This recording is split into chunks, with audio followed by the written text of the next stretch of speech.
Good afternoon to all of you. Good afternoon, sir. Sir. So yesterday we have completed half portion, or we can say 2/3 portion.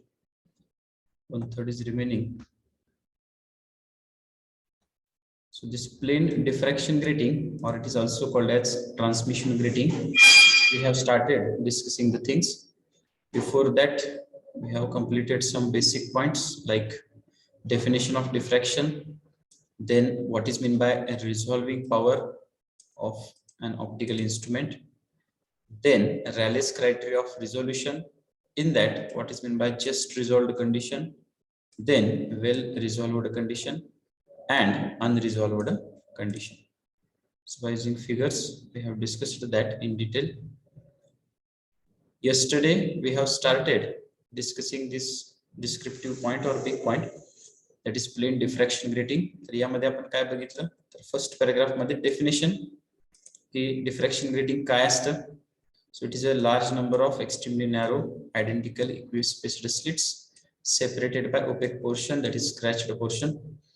So when we are passing the light, it gets diffracted. So the light is transmitting, that's why it's called as transmission grating also. And in the same plane it gets diffracted, that's why it is called as plane diffraction grating.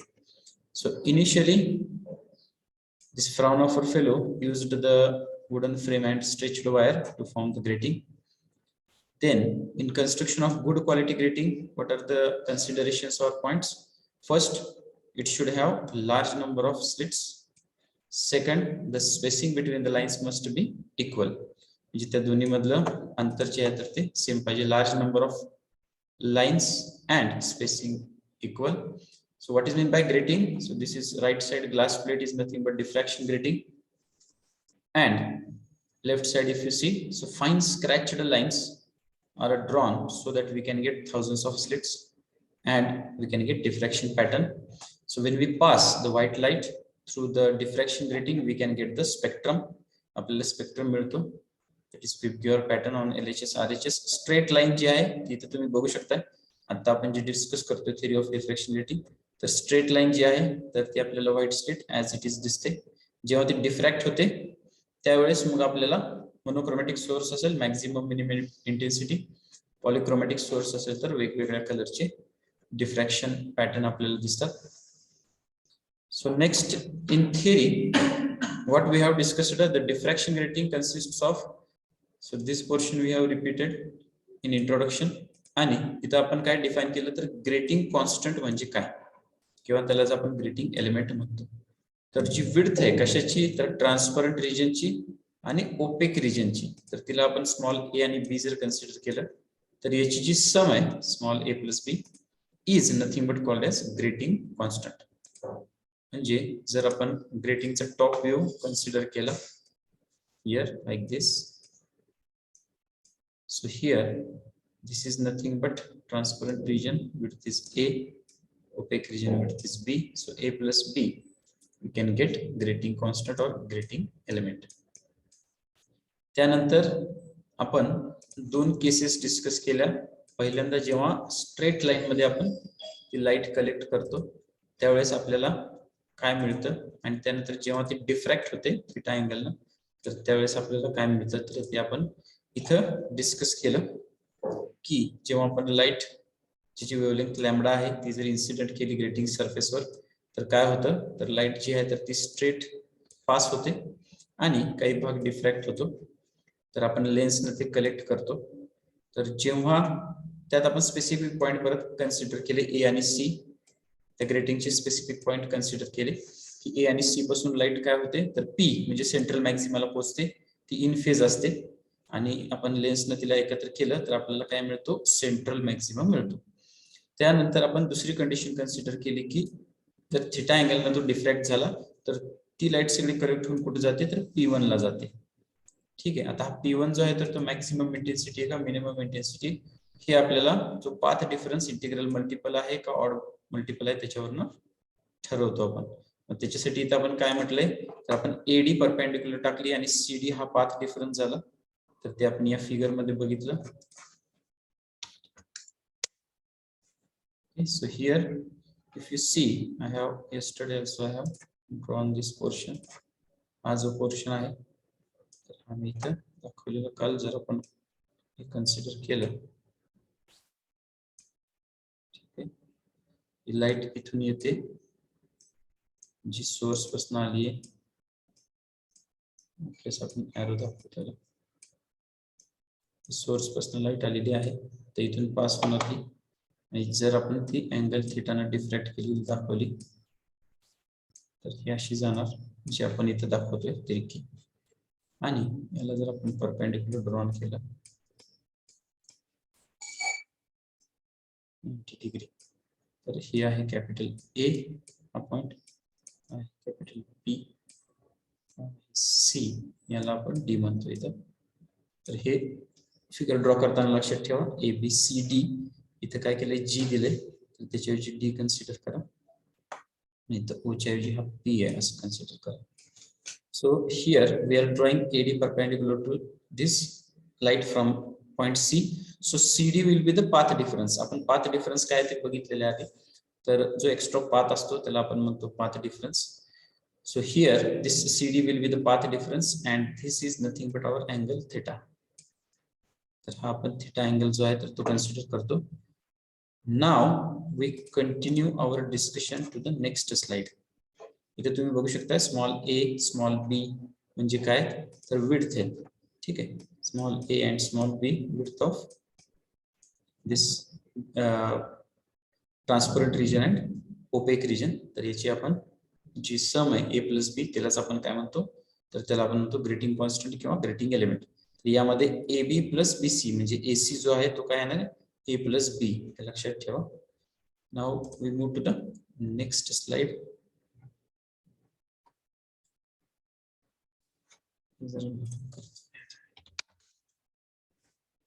So here we are defining these terms in terms of equations. आपण या equation मध्ये मांडतोय आणि grating कॉन्स्टंटला सुद्धा आपण define करतो. So path difference काय CD. CD is the path difference. So this CD is nothing but AC sin theta.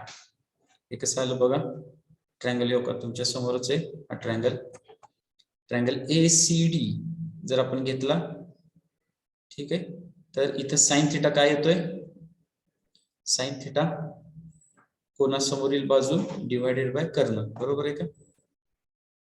Yes, sir. ठीक आहे, कोणासमोरील बाजू डिवाइडेड बाय कर्ण जर आपण म्हटलं तर तो काय येतो तर sine theta is equal to CD divided by AC. Sine theta is equal to CD divided by AC. तर आपण इथे काय केलं तर हा AC इकडे शिफ्ट केला. CD म्हणजे काय AC साइन थिटा, पण आताच मी सांगितलं तुम्हाला AC म्हणजे काय तर A प्लस बी आहे, बरोबर आहे का? AC म्हणजे काय तर AB प्लस BC. AB आणि BC काय तर विड्थ आहे ट्रान्सपरंट आणि ओपेक रिजनच्या, वाटल्यास इथे सुद्धा लिहितो small a small b consider करा, ठीक आहे. आता इथं ओपेक आणि ट्रान्सपरंट दाखवतो आपण, तुम्ही BA म्हणू शकता किंवा AB म्हणा, काय प्रॉब्लेम नाही. So here AC is A plus B sine theta. तर आपल्याला हे एक इक्वेशन मिळालं, त्याला आपण काय करतो आता जनरलाइज करतो आणि कंडिशन टाकतोय. काय कंडिशन आहे, listen carefully. The point P1 will be of maximum intensity if this path difference is equal to integral multiple of wavelength. In general, the condition for maxima is A plus B sin theta n. Here you can write n. A plus B sin theta n, which is equal to n lambda. म्हणजे काय तर हा CD जो path difference आहे तो जर integral multiple of wavelength असेल तर आपल्याला काय मिळतं तर इथे सेंट्रल मॅक्सिमम मिळतो, म्हणजे त्याला आपण मॅक्सिमम इंटेन्सिटी असं म्हणतो. हा पॉइंट कुठे आपला P1 इथं बघू शकता फिगर मध्ये, हा इथं पॉइंट P1 आपला दाखवलेला आहे. तो P1 म्हणजे काय तर अजून प्रायमरी सेकंडरी जे आपण मॅक्सिमम म्हणतो तर त्यातला हा प्रायमरी मॅक्सिमम आहे. तर इथे आपण त्याला म्हणतो की इंटेन्सिटी जर जास्त असेल तर, so here the point P1 will be of maximum intensity if this path difference is equal to integral multiple of wavelength. In general, the condition for maxima is A plus B sin theta is equal to n lambda. याचा अर्थ काय की जर हा odd multiples of wavelength असेल तर काय होणार तर आपल्याला मिनिमम मिळणार तिथे, ठीक आहे. आणि जर तो इंटिग्रल मल्टिपल्स म्हणजे काय, तर n is equal to 1 2 3 etcetera, हे आपण खाली सुद्धा लिहिले. आणि अँगल्स आहेत तर त्याचे बदलत जातात.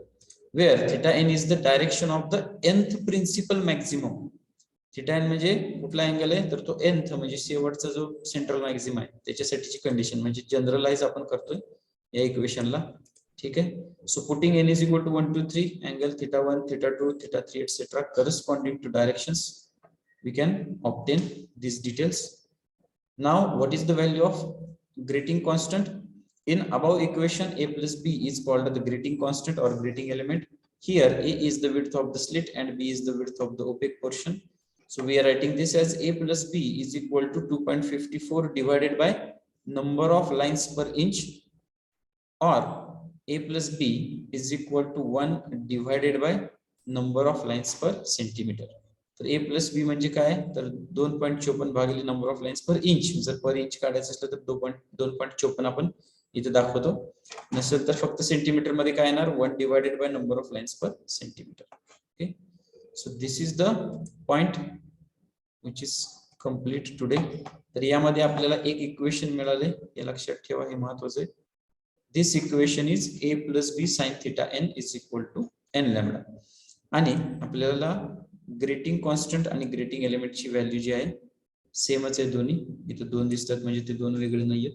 तर ग्रेटिंग एलिमेंट किंवा ग्रेटिंग कॉन्स्टंट ह्यालाच इंच मध्ये आणि सेंटीमीटर मध्ये आपण डिफाइन केलं. तर हे पॉइंट्स आहेत, तर ते तुमच्या एमसीक्यू पर्पज साठी इम्पॉर्टंट आहे हा सुद्धा.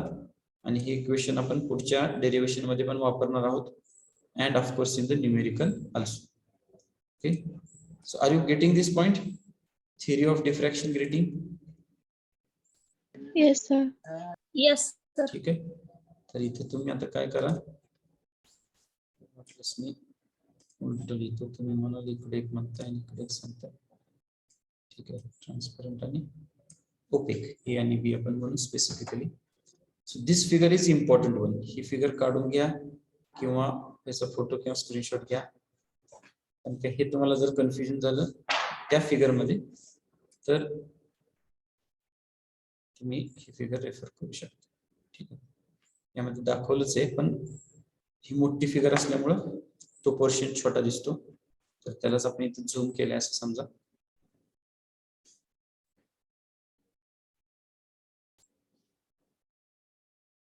यात आपण काय केलंय, तर एडी परपेंडिक्युलर टाकला, सी पॉइंट पासून जी लाईट जाते त्याला, त्यामुळे सीडी हा पाथ डिफरन्स येणार.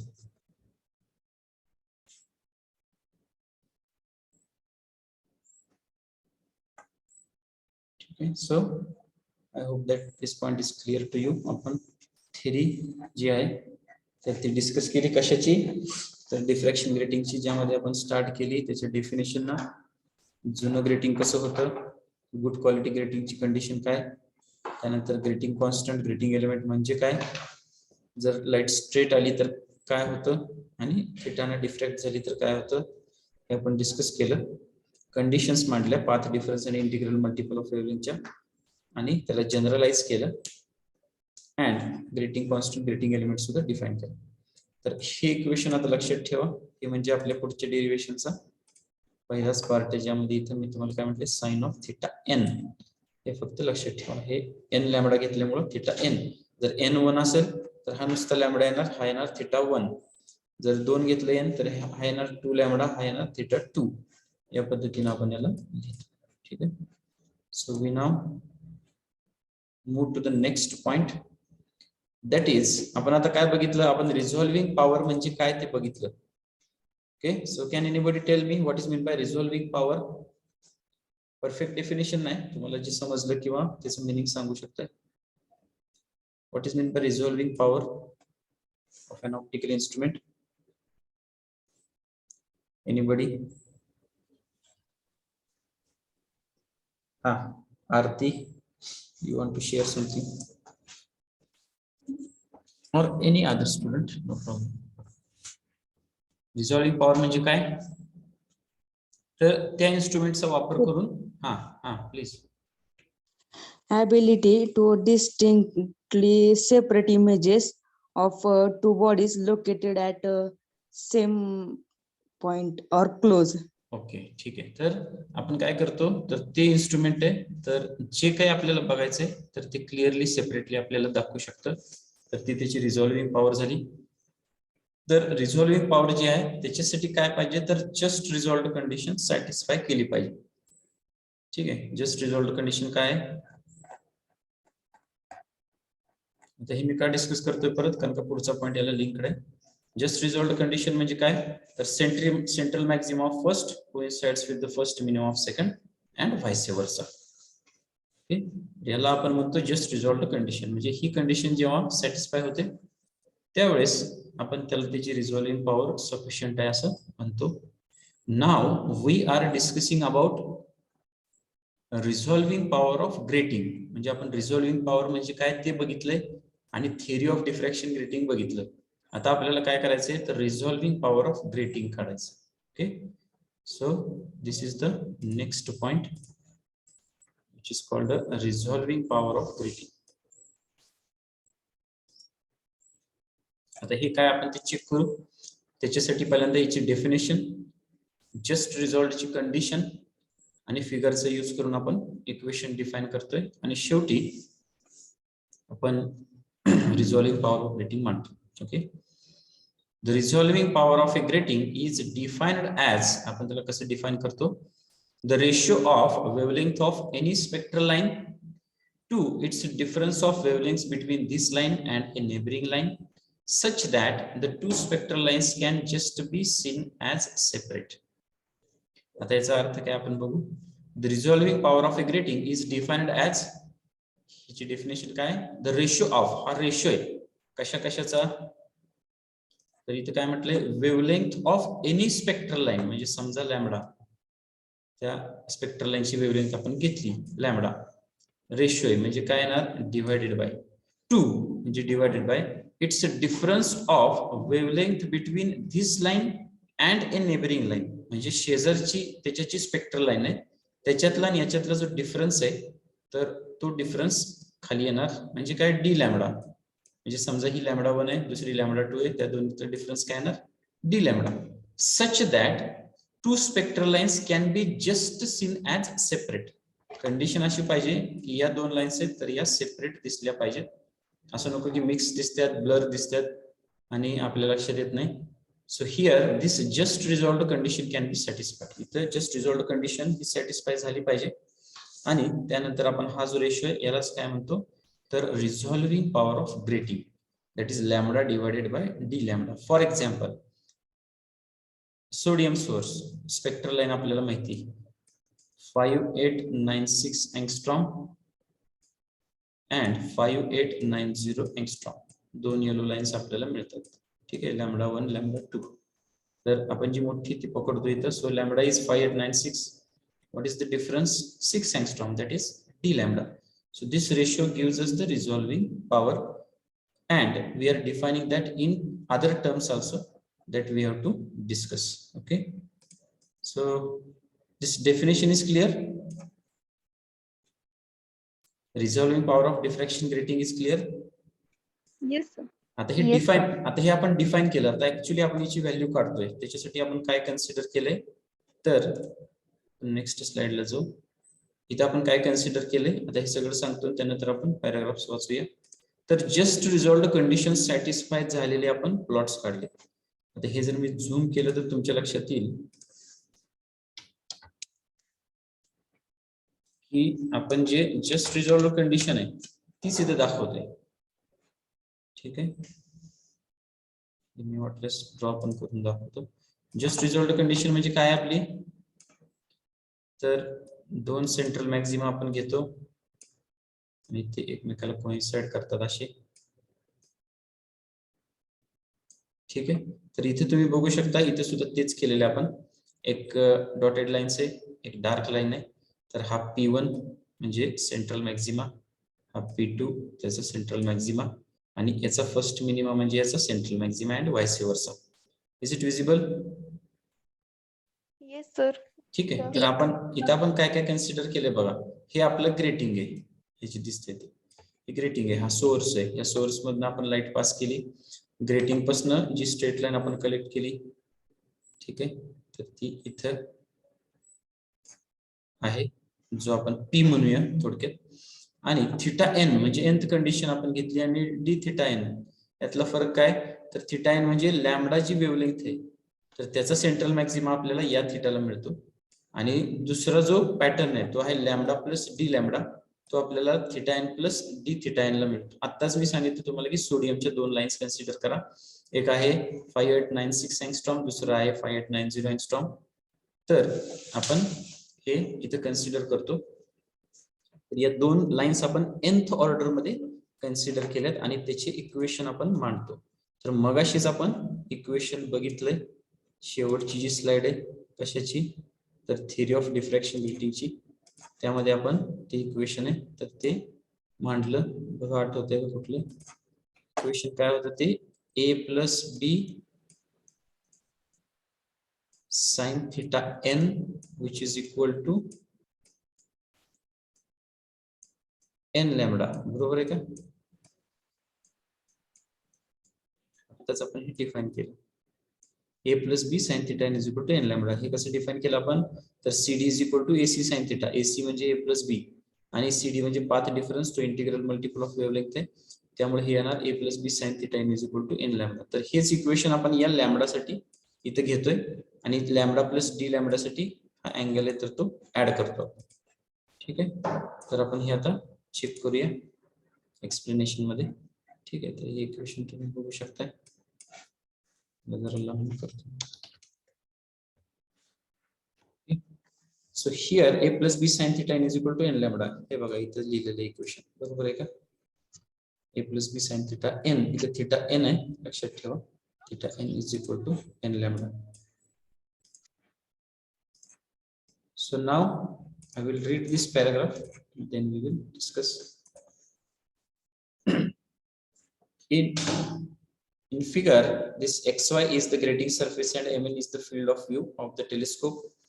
Two lines of wavelengths lambda and lambda plus d lambda are said to be just resolved if the central maxima due to lambda plus d lambda falls on the first minima lambda. The resolving power of a grating is given by lambda divided by d lambda. आताच आपण हे बघितलं. P1 and P2 are the spectral lines in nth order having wavelengths lambda and lambda plus d lambda.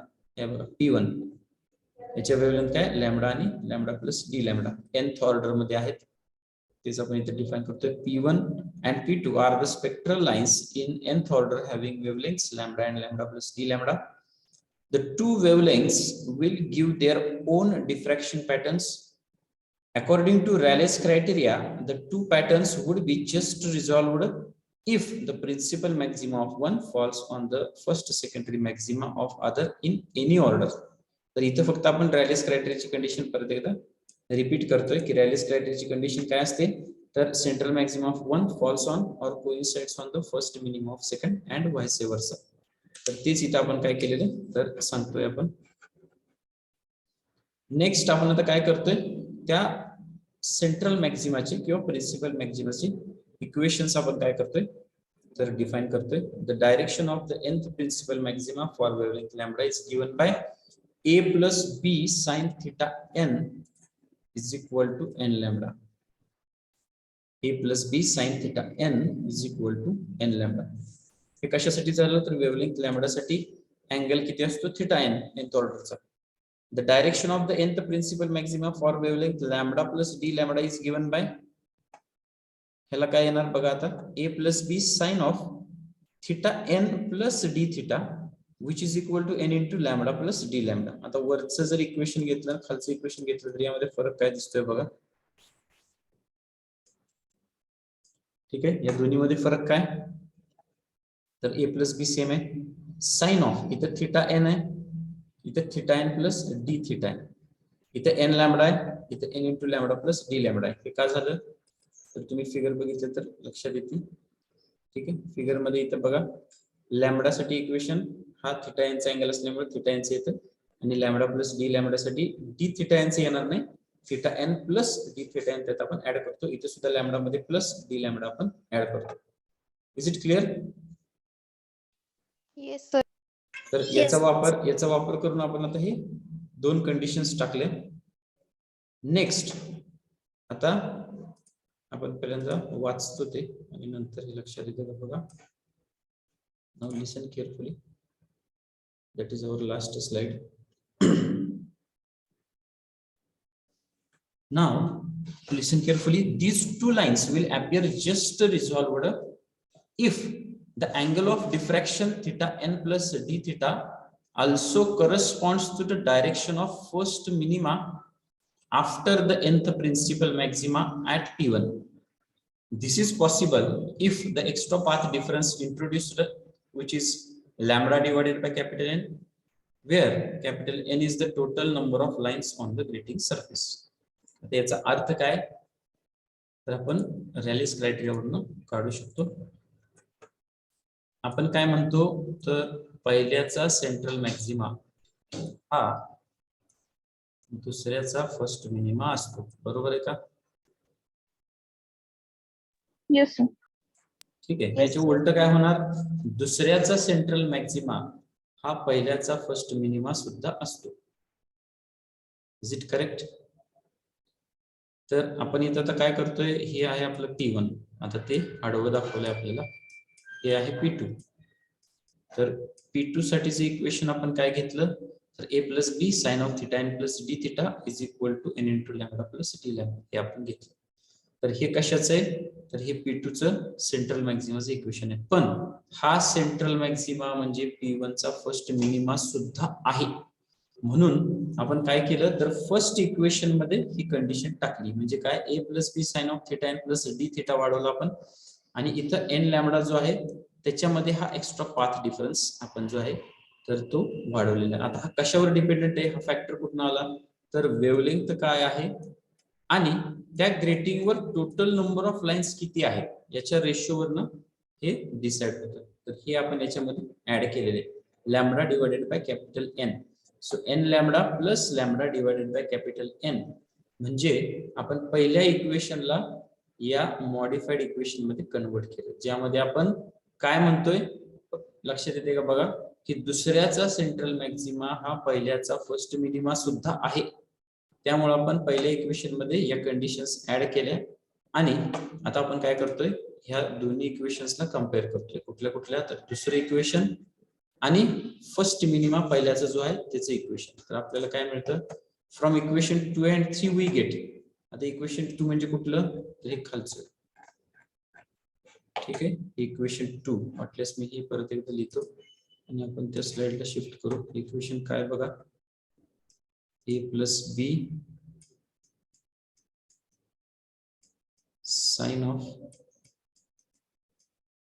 Theta n plus d theta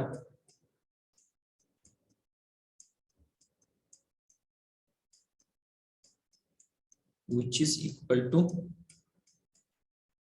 n into lambda plus d lambda. ठीक आहे. तर हे equation आपण just ठेवू आणि हे shift करू तर इथे तुमच्या लक्षात येईल. होऊ शकता तुम्ही आपण काय लिहिले a plus B sine theta n plus d theta is equal to n into lambda plus d lambda.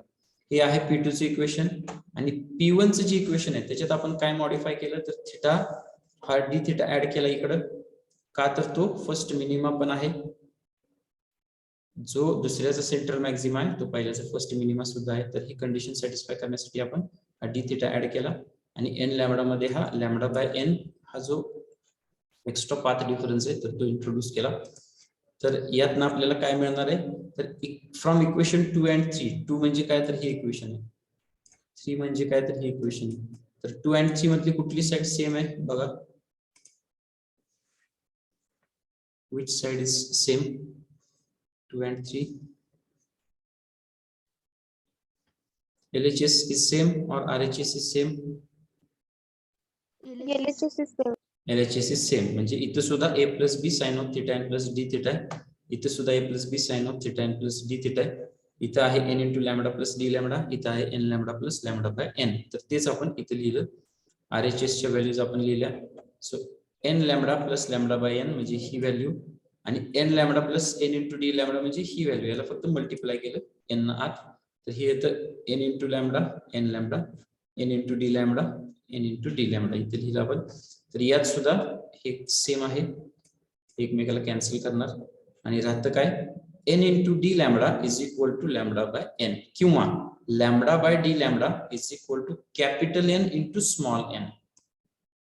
हे झालं आपलं equation, that is resolving power of diffraction grating. तर आता आपण पहिल्यांदा डिफाइन केलं त्यावेळेस हेच लिहिलं होतं की lambda divided by D lambda म्हणजे काय, तर resolving power of diffraction grating is equal to, हे कशाच्या टर्म्स मध्ये लिहितोय आपण आता, तर कॅपिटल एन आणि स्मॉल एन. म्हणजे ह्याचं मिनिंग काय, स्मॉल एन म्हणजे ऑर्डर आणि कॅपिटल एन म्हणजे total number of lines on grating. तर या दोन फॅक्टर्सवर रिझॉल्विंग पॉवर असते तर ती डिपेंडेंट असते. म्हणजे तुम्ही ती जी ऑर्डर आहे आणि त्यानंतर number of lines on grating आहे तर या चेंज करत गेला त्याच्यानुसार रिझॉल्विंग पॉवर चेंज होत जाते. Is it clear? Yes, sir. Okay, तर हा जो पॉइंट आहे तर हा इम्पॉर्टंट आहे ज्याच्यामध्ये आपण काय डिस्कस केलं, तर resolving power of diffraction grating काय असते. So here you can see last also we have written काय लिहिलंय आपण इथं. So here we have written that the above equation shows that the resolving power of grating depends on the order of spectrum small n and number of lines on grating surface capital N, and it is not depend upon the grating element.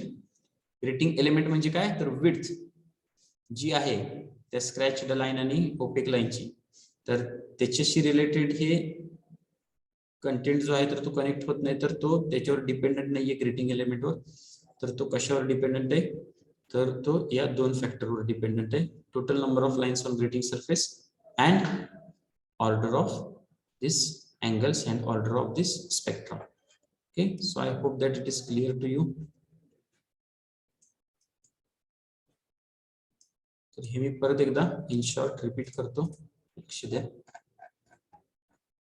आता आपण पहिल्यांदा काय केलं, तर diffraction ग्रेटिंगची theory बघितली आणि एक equation मिळवलं इथलं, हे आहे a plus B sine theta n is equal to n lambda.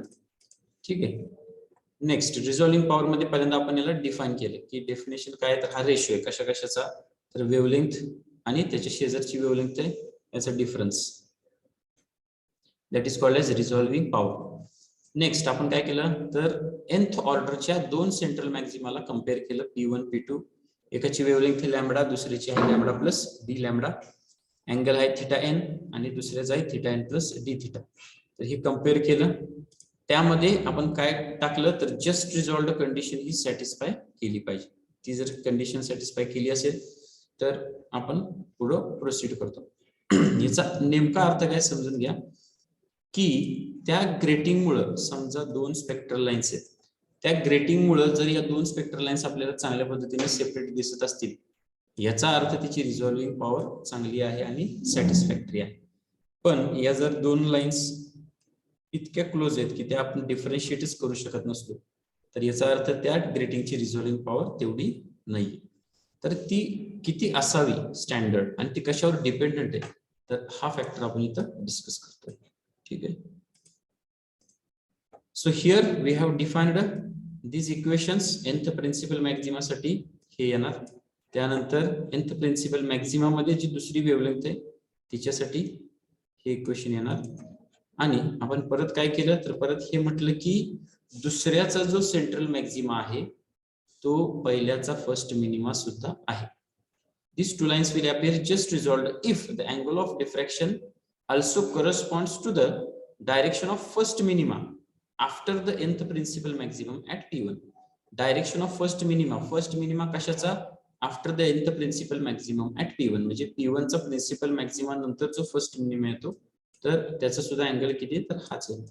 त्यामुळे जस्ट रिझॉल्व्ड कंडिशन कन्सिडर करून आपण हे इक्वेशन मांडलं, कम्पेअर केलं आणि आपल्याला शेवटी ही व्हॅल्यू मिळाली, that is ratio of wavelength of any spectral line and to the difference between the two lines is nothing but depend upon the total number of lines on grating surface and order of spectrum.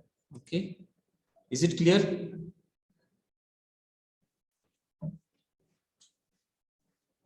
Getting this, yes or no?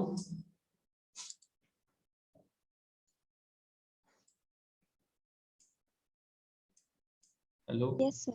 Okay Yes, sir. Yes, sir. ठीक आहे. तर हे points आहेत, simple and easy आहे. फक्त तुम्ही आता लिखाण करून याची प्रॅक्टिस करा. याच्यामध्ये काय डेरिव्हेशन पार्ट किंवा खूप काहीतरी अवघड असं काही नाहीये, फक्त हे समजून घेतलं पाहिजे. हे तुमच्या लक्षात आलं तर तुम्ही हे इझिली हँडल करू शकता. So next lecture we will take revision of all these points. Rayleigh's criteria आपण डिस्कस करू. त्यानंतर थिअरी ऑफ डिफ्रॅक्शन ग्रेटिंग हे डिस्कस करू आणि रिझॉल्विंग पॉवर सुद्धा डिस्कस करू. Then we move to the next point, that is polarization. Okay. So we conclude here. And just take attendance.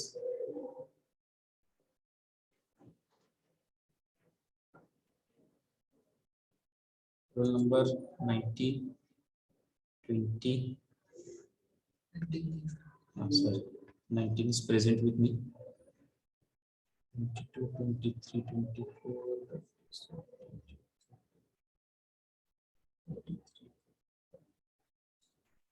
42, 45,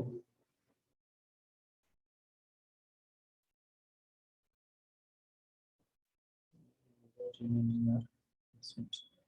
Prathamesh, are you there? Prathamesh, Yes, sir. Roll number 62. Prathamesh sir was. roll Second number, round. roll number 62. 62. ठीक.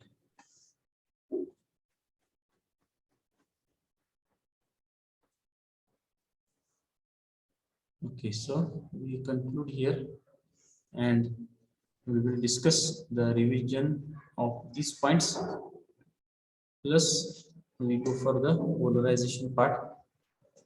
So I want to remind you that today is 11th. So what is the deadline for assignment and practical write up?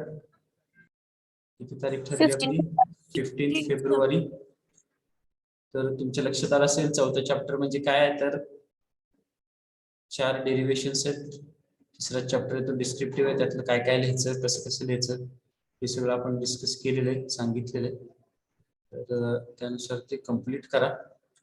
Simultaneously तुमचे जे experimental write-up आहेत तर ते सुद्धा complete करा. लिहून scan करून त्याचं नाव देऊन त्या नावामध्ये तुमचं पुढं नाव, डिव्हिजन नंबर लिहा. आज सुद्धा जे पेज, फर्स्ट पेज स्कॅन करताय त्याच्या हेडिंगवर तुमची डिटेल्स येऊ द्या. म्हणजे ती PDF फाईल उघडली की लक्षात येईल की ही कोणाची आहे. त्यामुळे तुमचा रोल नंबर, डिव्हिजन, नाव हे सगळीकडे रिफ्लेक्ट होऊ द्या. ठीक आहे.